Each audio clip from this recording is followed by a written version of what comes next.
Right, today's the day where we're going to get this MGF back on the road. So yeah, I'll explain a little bit more later on, but I've just chucked the old plates on and I'm going to take it home and then bring it back again.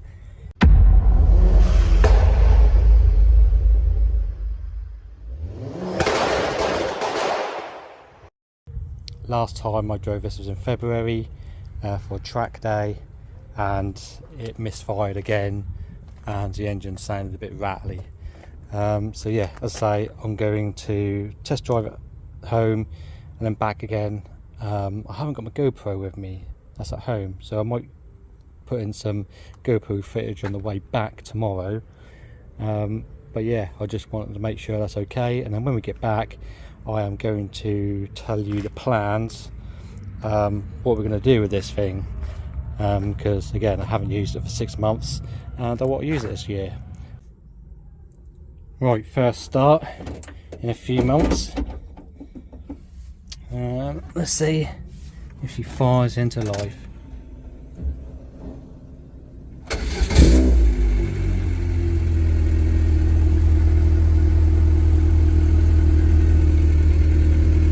There we go.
Right, so we've given it a test drive down the road, took it home and back again. Everything is absolutely fine. There is a bit of a vibration, or yeah, something's rubbing up against the body. I think I know what it is. I think it's the exhaust system that's rubbing up against either the subframe or the body. You can feel it coming through the car. I know this has got competition engine mounts, but it shouldn't be that bad, and so we need to have a look at that. Also, I need to swap the front wheels over from these pink ones with the Toyos. We're going to go back to old seasons trophy wheels with the much stickier Kumo tyres on it. Again, I will explain what we're going to be doing to this car in a few minutes.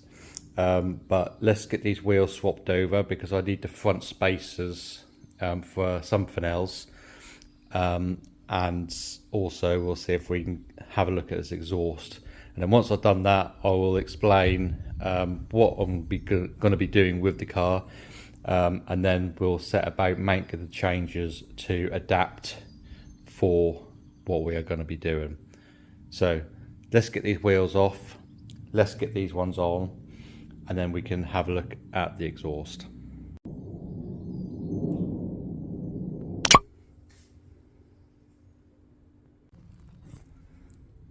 Right, so just looking underneath the car itself, again, everything seems absolutely fine. All suspension components, wheel bearings, all that sort of stuff is great, but you know, we've only done half a track day before it started to misfire. So yeah, and again, on the drive home and on the way back, it didn't misfire once, it just drove lovely. So I think it's under extreme heat conditions, when you start pressing on the car, that you get the misfire. Engine wise, yeah, it do sound a little bit rattly. I'm not really too sure if it's the VVC mechanisms or if it's bottom end or not. It do sound a little bit of rod knocky, and it only happens sort of like if you're feathering the throttle and stuff like that. So yeah, I'm not 100% sure on that at the minute. But again, let's just get and have a look at the exhaust. I think I found the issue, and then after that I'll explain what we'll be doing with the car. It won't put as much stress on the car as 3 20-minute race or 2 20-minute races and a 20-minute qualifying is what we was doing on this. So it might give us an understanding on what, or yeah, I don't know the reason behind it. So yeah, I don't want to enter into or commit to a 2 20-minute races and a 20-minute qualifying with it potentially still going to misfire, because all the work that we've done on this engine has just been, yeah, again, replacement engine. Every single sensor has been replaced brand new. Brand new engine wiring harness, brand new fuel system, injectors, fuel pump, fuel filter, different ECU. There isn't much else it can be apart from the wiring on the actual car itself, like the main live for the injectors and the coil breaking down. Another thing that could possibly be that I haven't changed, which has just entered my mind, is the little relay box that's near the ECU that controls the fuel pump and stuff like that. So maybe I can swap that over and yeah, play with that idea. Right, anyway, exhaust, as you can see that the hanger is actually rubbing on the bracket for the exhaust. So what we need to do is we need to space this out a bit to stop that from rubbing. I think that is what our vibration is underneath the car. So 13 mils, I'll get some spacers just to space it out, and then we'll get on and get that done.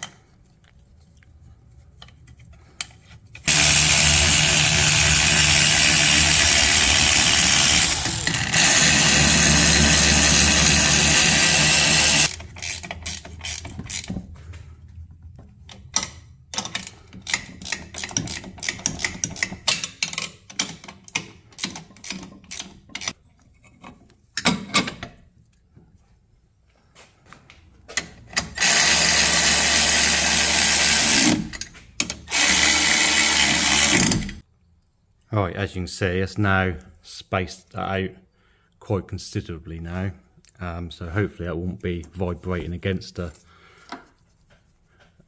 car. So yeah, just used a couple of nuts there just to space the bracket out basically. I'm pretty sure these TT Mark 7s did come with some nuts on there to space these out, but I can't be 100% sure. and this was a second-hand box that I bought anyway, so yeah. Right, let's get the car down, let's talk about my plans. Right, so let's talk about what we are going to do with this car.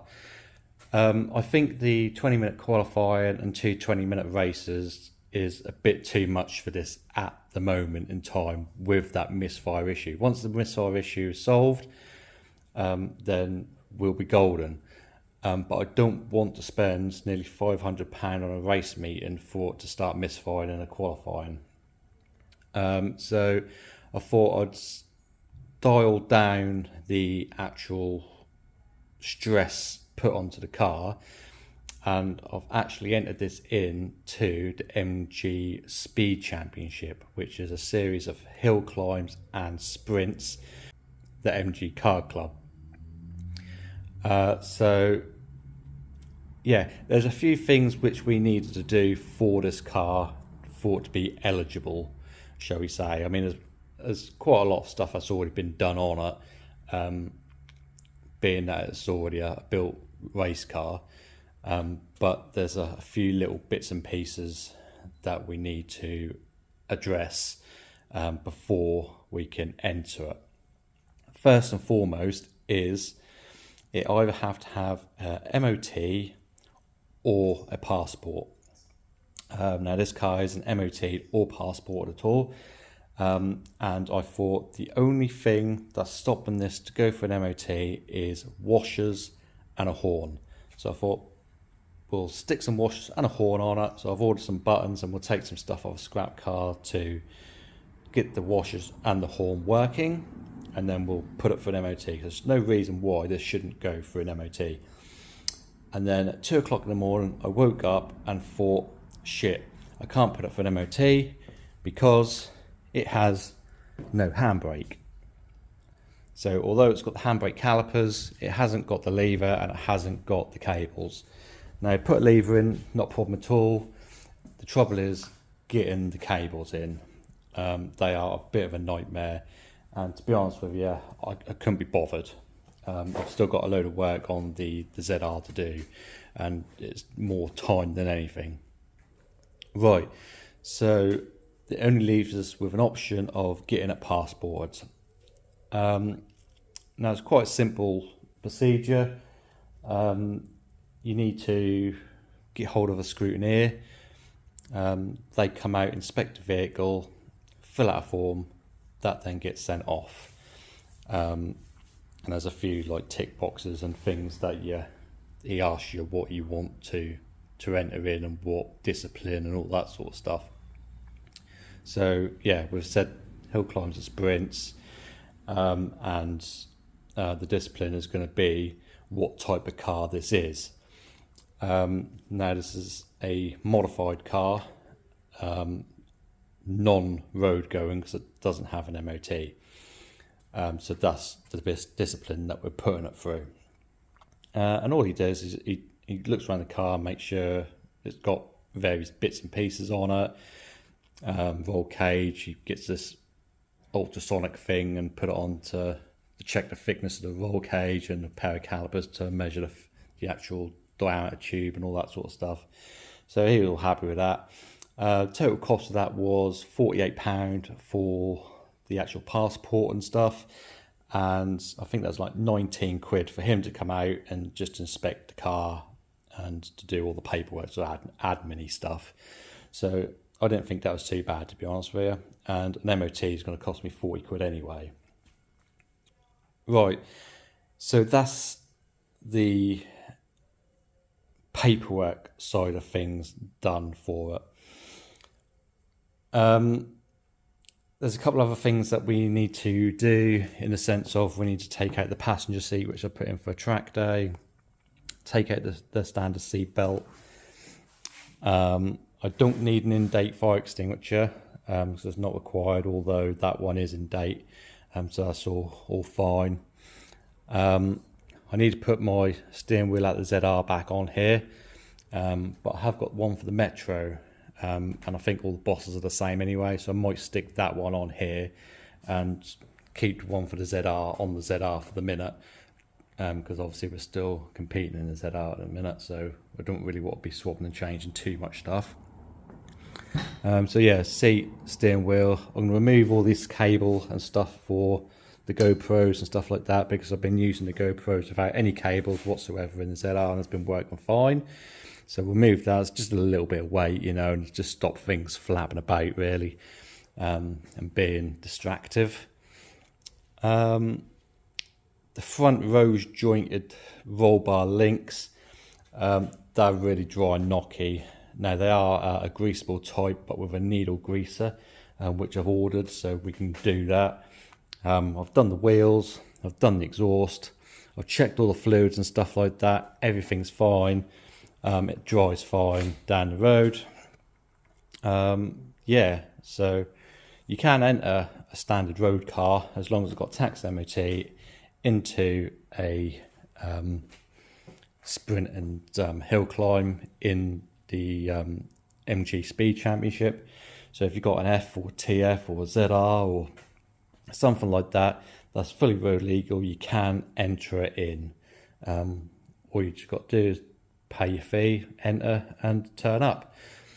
You do have to be part of either the MG Car Club or part of whoever's hosting the event, like the BRAC or something like that.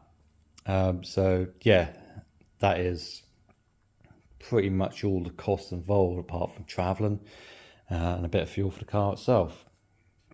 Right, come around this side here. Haven't done anything with the damage to this car yet, because again, basically I want to solve this misfire issue before I start spending any time and money on the bodywork.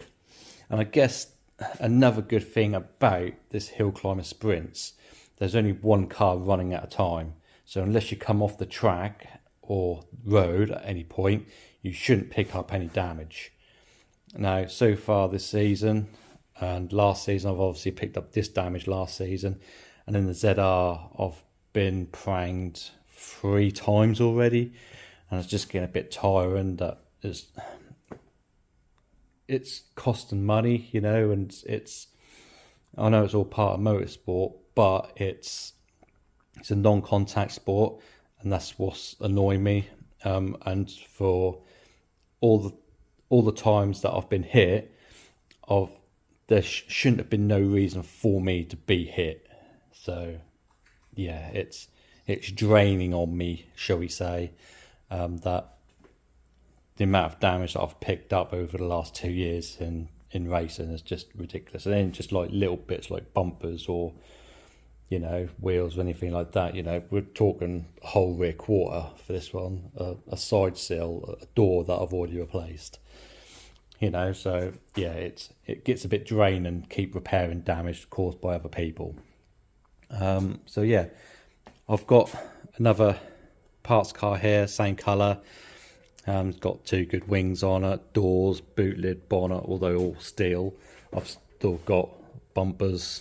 I've got spare parts if I need it. So yeah, that is pretty much it. There is one thing that we do need to do for the actual sprints and hill climbs. That's all part of it, is we need to fit a timing strut to the front of the car, which is a black bar which goes on the front of the car, which the timer light adapts to, or triggers basically. So I've just bought this one off eBay. I think it was about 20 quid. It's already done. I ain't got to worry about making anything. Fully adjustable, and all you do is that just goes onto the front of the car like that, and that's what the time light triggers basically. So there's a light that goes across, sort of laser that goes across the front of the car, and when you set off, this bit here breaks the beam and starts the time basically. Now there is a certain distance that needs to be off the floor, and a certain height that this should be, and all that sort of stuff. So we'll get in and do that when we go to fit it. So yeah, that is really the only jobs that I need to do on that. So remove the seat, remove the wiring, steering wheel, timing beam, marker thing, and grease the front roll bar rose joints. That is pretty much ready to go. So what we're going to do is we're going to crack on, start these jobs. Now I'm doing it in between other work at the minute, so this is going to be the case of over a couple of days, but it will all be in one video. So let's crack on. Let's start off by getting the interior sorted first.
Right, so that's the passenger seat and all the camera power wires removed. I don't really gain much weight with the wiring. It just didn't look very tidy, and that was bothering me more than anything. I think next time, if I ever revisit this loom issue, I'll run the power cables in the actual loom itself, so it's a lot more tidier. Yeah, so that's that bit all done. I think what we'll do is we will crack on, we'll get the steering wheel on, so that's done. I have done a video of this before, so have a look at that video. If not, I'll link it somewhere. But I'm just going to slap it on. That's the one off my Racing Metro, because I'm not going to be using that just yet. So we'll use that one, and then I'll probably get another one for the Metro.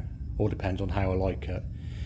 Yeah, that's about it. Right, let me go and get the steering wheel and the Boss adapter, and I'll set you up, and we'll just clip the me putting the steering wheel in instead of doing a whole 10-minute video about it. Right, let's go.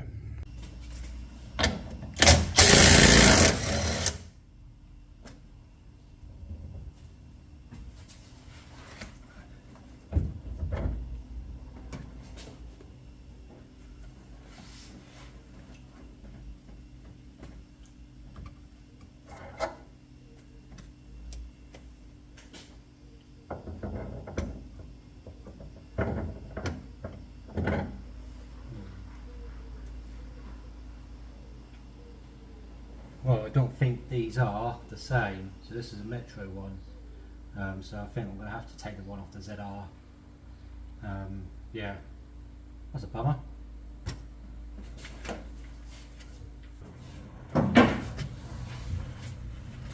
Well, you can see the difference of back. This is the one off the ZR, which originally came off this, and this is the Metro one. So it wasn't this bit that was the issue, that's the depth on this bit here. going into the steering column area, which is the issue. But anyway, we will fit this one from the washer. And you need to put this bit in, otherwise your steering wheel will come loose, unfortunately.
Right, so that's the steering wheel all sorted, ready to go. I'm not sure I like the position of that more than the dished one, because it isn't as close to me, and I like the steering wheel close to me. So yeah, I'll see how I get on with that, and I'll probably order another steering wheel and Boss kit for either this or the ZR, or a new steering wheel for the Metro. I don't know yet, but we will come to that when we come to it.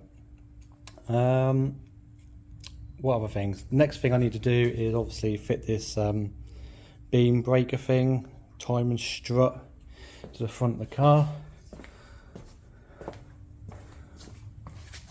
and that's probably going to go somewhere like that, with a couple of self tappers.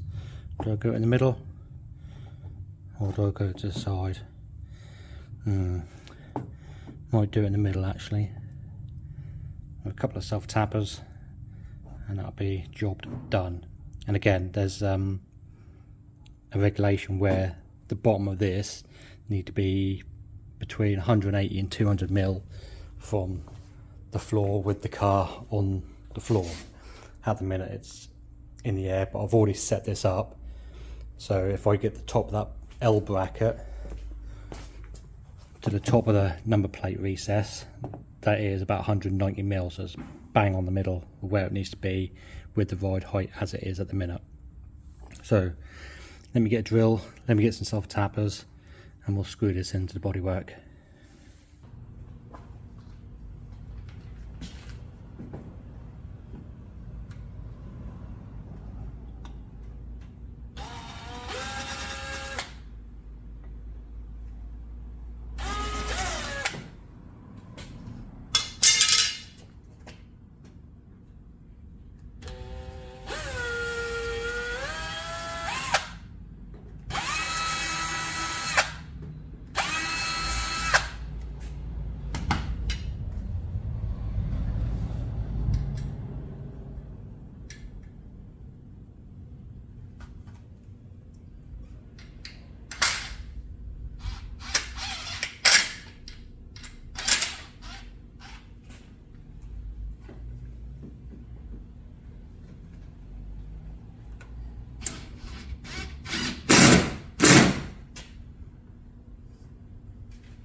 Right, and there we go. One time strut on. Bang in the centre. And all it is that will break. That'll be the first thing to break the beam. To start the clock basically, because the front of the car is so, yeah, that you won't get an accurate time, so they say. So they ask you to fit one of these, but yeah, not that you can see it because it's a bit too dark, but there we go, that's a bit better. Ugly little things, but necessary. Right, so I found another relay box, just off a little scrap that I've got kicking around in the yard. So the original was just in there, just unplugged it and just plugged this one in, and I'll just leave it hanging there for now until we can confirm that is the issue or not. So yeah, right, on to the next job. Right, so what I've done, I've removed the actual link rod itself, just so it's a little bit easier to see. You can grease them on the vehicle, but I thought I'd just do this just so you can see it a bit better. You can see in here there's a bit of rust and corrosion in there, there's a little bit of movement in there, and there is a little bit of play in there. Now you can grease them out, but what you need is a little needle greaser, which is what I've got here, a little Sealy one. I just got it off Amazon, just packet full of multi-purpose grease, and just got to grease it up basically. So I found out it works better upside down. Little squirt, and then you just got to push it in and just keep pumping until you see it come out the sides. I don't know if you can see that, but you can see it's all squished out the sides. Again, it's probably better to do it off the vehicle, because you can then rotate the ball joint a couple of times, just move it about a bit, and then just go again until you're happy. Just see that ooze out then. Again, just all around there. So I'm happy with that one. I'll just wipe off the excess, just so it don't spray everywhere. And then we'll do the same on this one here. If I hold it that way, I might be able to see it a little bit better. A bit top-handed, but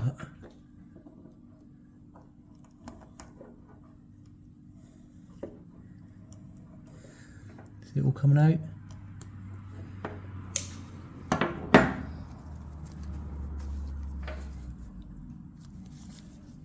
And just give that a little bit of a wiggle. Smear all the other grease around. Like that. Another pump. And that's it really. As I say, these aren't a fit and forget. I keep telling people about poly bushers and stuff like that, polyurethane bushers, Powerflex bushers. They're not a fit and forget. They do need regular serviceable intervals, especially if you're on the road and you need taking apart, grease and refitting again. Sometimes you need to rotate them like 90 degrees or 180 degrees. These have been on the car 4 years now, and this is the only time that I've greased these. As they just got a little bit knocky, and I wasn't happy with it. So yeah, well worth doing that.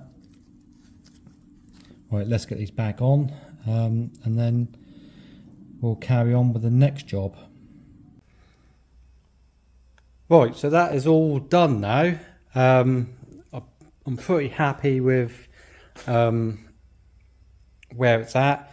Obviously we've still got a misfire issue. I have replaced that box, so I might just take it home and back again a couple of times in the next week or so, just to see if that crops up, but it seems to be driving all right now. So yeah, we've got everything sorted for obviously entering for the Speed Championship. I haven't got the passport yet. It can take about a month, but he has given me a receipt, which is basically to say that I can enter in the meantime.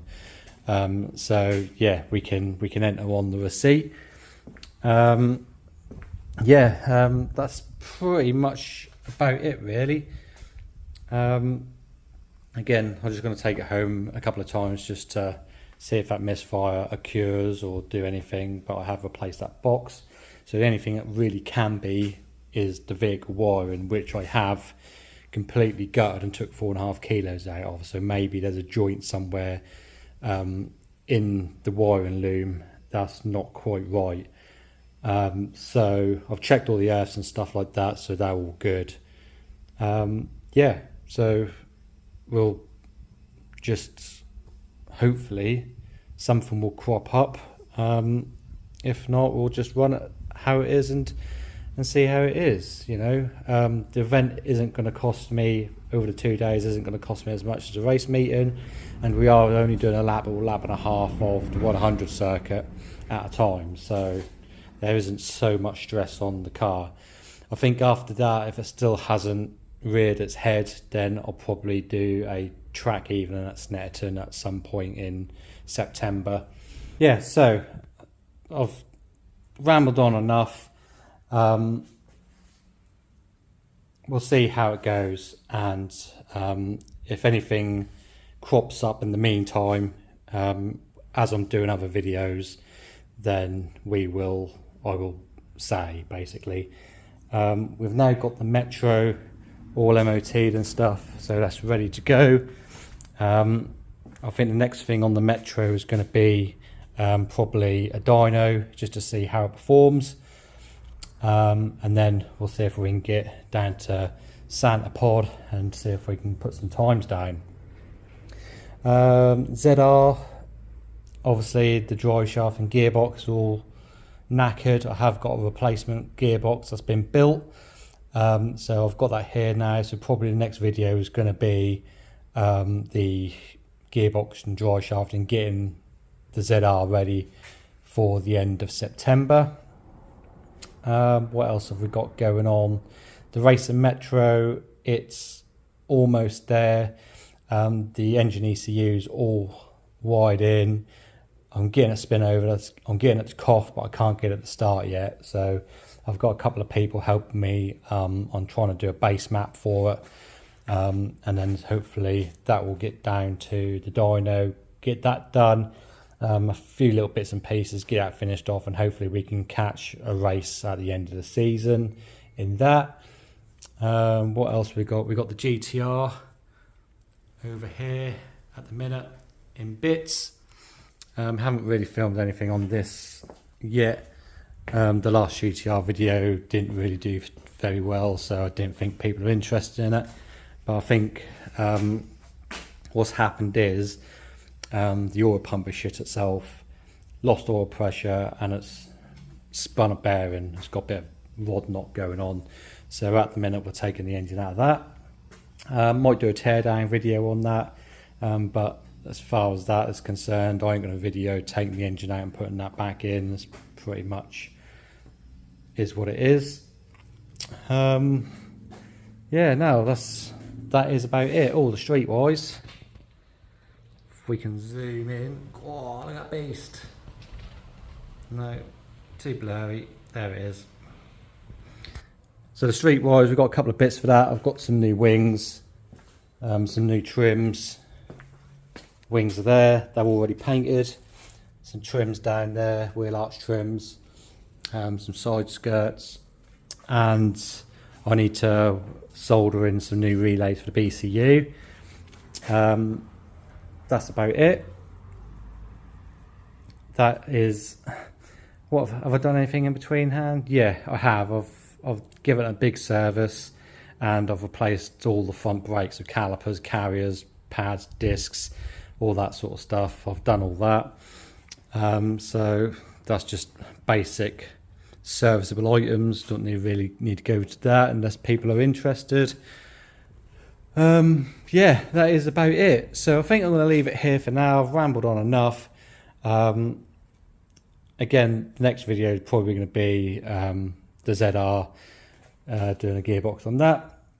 But for now, I'll leave it here and I'll catch you all guys in the next one.